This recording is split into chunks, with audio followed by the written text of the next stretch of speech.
Le 27 janvier 2016, l'Organisation américaine pour les droits de l'homme, Human Rights Watch, HRW, a publié son rapport annuel sur la situation des droits de l'homme.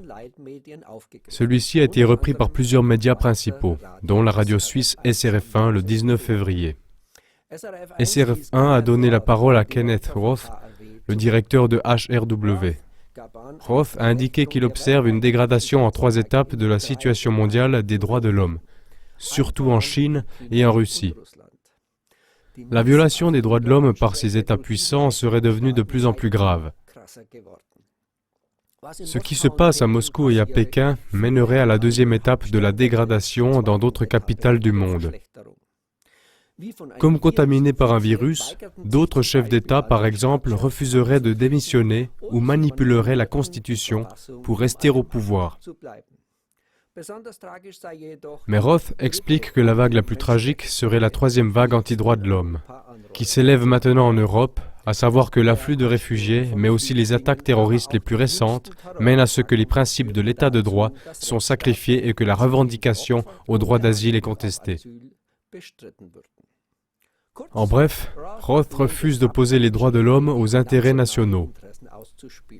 Un choix pour l'un ou l'autre serait impossible. Mais les accusations de Roth à la radio suisse SRF1 contre la Russie, contre des citoyens ayant une conscience nationale, par exemple en Pologne ou en Hongrie, ou même contre l'initiative suisse sur l'expulsion d'immigrants criminels, sont-elles vraiment justifiées ? Pour répondre à cette question, il faut d'abord constater que Human Rights Watch ne peut en aucun cas être qualifié de neutre. En mai 2014, les lauréats du prix Nobel Adolfo Pérez Esquivel et Mairead Maguire, ainsi que plus de 100 académiciens canadiens et américains, ont appelé Human Rights Watch à prendre des mesures concrètes pour protéger son indépendance politique.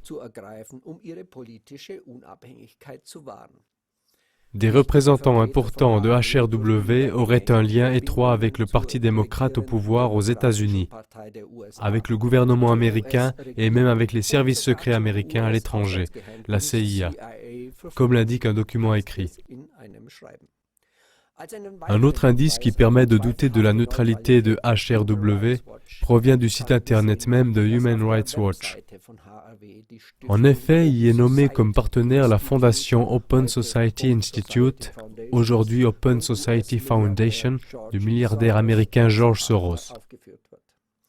Selon le quotidien allemand Zeit Online du 7 septembre 2010, Soros aurait donné la somme record de 100 millions de dollars à Human Rights Watch et on imagine facilement que cela ne va pas contre ses propres intérêts.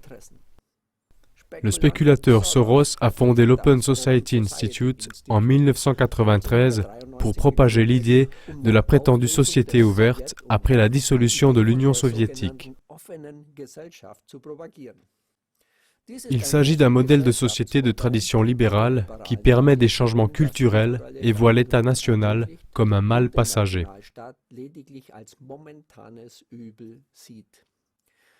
Cette trace se poursuit dans toutes les activités de Soros, avec son réseau de fondations dans plus de 50 pays. Les frontières nationales et la souveraineté doivent être dissoutes et les gouvernements qui s'opposent à ce plan global doivent être combattus. Le 30 octobre 2015, Soros s'est exprimé devant l'agence de presse américaine Bloomberg sur la politique hongroise des réfugiés. Je cite.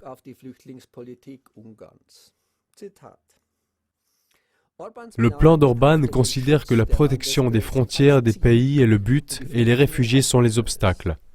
Notre plan, en revanche, considère que la protection des réfugiés est le but et les frontières des pays sont l'obstacle.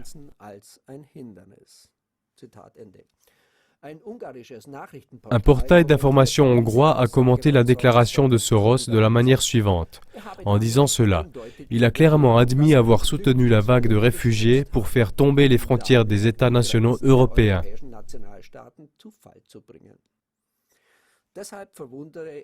C'est pourquoi il n'est pas étonnant que la justice russe ait déclaré non désirées 2 ONG du milliardaire George Soros, dont l'Open Society Foundation.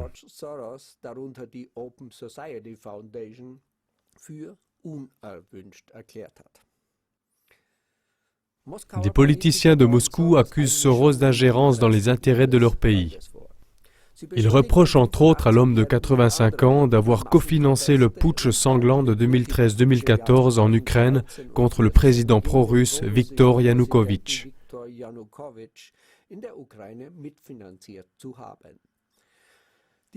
Les liens douteux de Human Rights Watch avec entre autres George Soros donnent une réponse claire à la question suivante. Pourquoi les pays accusés de violation des droits de l'homme sont-ils surtout la Russie et d'autres États nationaux qui ne lâchent pas leur souveraineté nationale?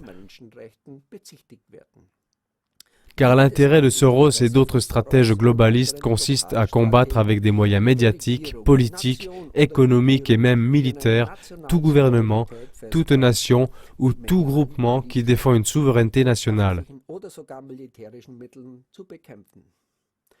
C'est ainsi que doit être préparé le chemin vers un nouvel ordre mondial, multinational, dirigé par un unique gouvernement mondial. Vu sous cet angle, les rapports annuels d'organisations pour les droits de l'homme tels que Human Rights Watch, mais aussi le nouveau rapport d'Amnesty International doivent être appréciés avec prudence.